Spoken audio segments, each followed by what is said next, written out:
was 8 years old, and I went to my brother, Jerome. He was, at this time, 15, and I said, Jerome, how do you know when a girl loves you? He disappeared, went to the garden, and brought back a daisy. And he said, Remi, you know, that's easy. You take a flower, daisy, and you pull the petals. And you start first by saying, doesn't count this one. She loves me. She loves me a little. It's French word. She loves me a lot. She loves me madly, passionately, not at all.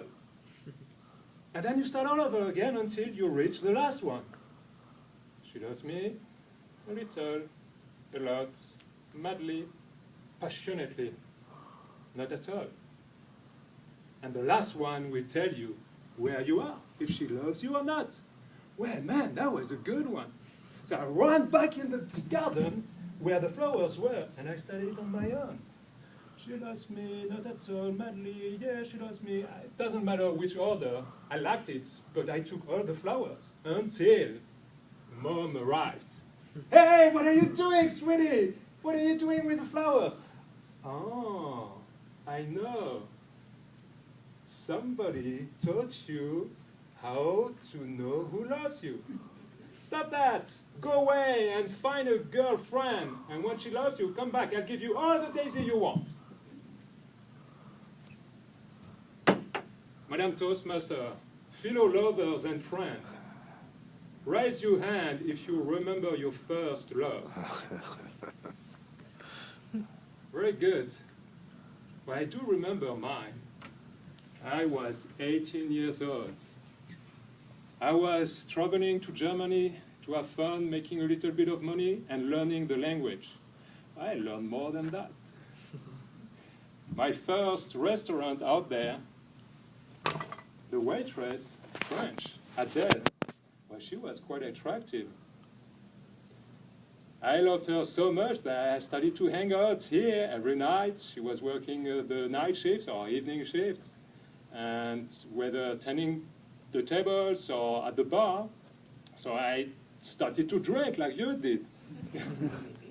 And after a while, well, we became friends, good friends and lovers. I was great until the end of the summer, and I had no clue I was in love.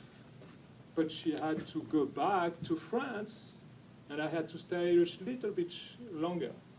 Man, this is when I discovered love. You know, when you have to separate, that was hard. And I cried like a baby, you know? Doesn't matter how old you are. Fast forward a year later, we were back there. She was already there a month before me. I arrived, and it was going to be my second best ever summer. Well, until I saw her, and when I saw her arriving, I knew right away there was something wrong.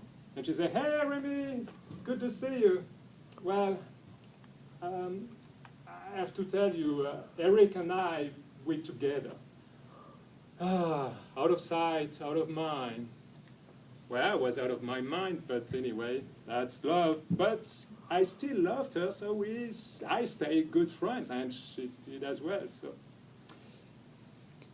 And one night, we had dinner together. I was waiting at the restaurant, and when she arrived, she sat right away and said, man, Remi, I have to tell you something.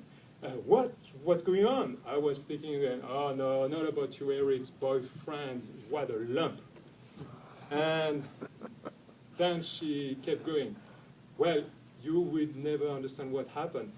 Last night, we went to the restaurant with Eric's parents. So we were supposed to leave at 6:30 and 45 minutes drive to the restaurant. And in order to save time, after work at 4, I stopped at Eric's house, went upstairs, took a shower, And when I was finished, I dried up, and well, I had forgotten my clothes downstairs.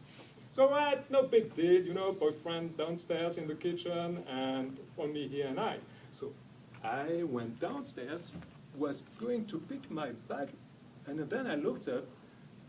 Eric's parents were there, and I was stark naked. Oh, so I took my stuff and dashed away upstairs.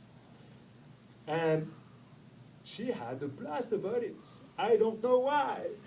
And the parents were, I don't know about you, how you would have reacted. As parents, they were really embarrassed. And that was no joke at all. So they say pretty much nothing. But she was excited. That was an event in her life. And I was happy that it happened to me. Because I was thinking, if it would have been my parents, how would they have reacted? What about your parents? I said, I love her. She's a beautiful flower. But I cannot make up with that. Even if I still have love with her, there are missing parts, and would be frustration after the honeymoon. And I say, well, frustration, yeah, we can make it happen, but this is compatibility. It's not gonna work. So I'm so happy that she took that shower upstairs thinking there were nobody downstairs and had to go there, and was very happy about the anecdote and the story, what happened. And this led me to find my true love later on. So I'm not asking you to have the same experience with your shower, whether you be a girl or a guy, doesn't matter. But maybe it will lead you to true love. Madame Toastmasters.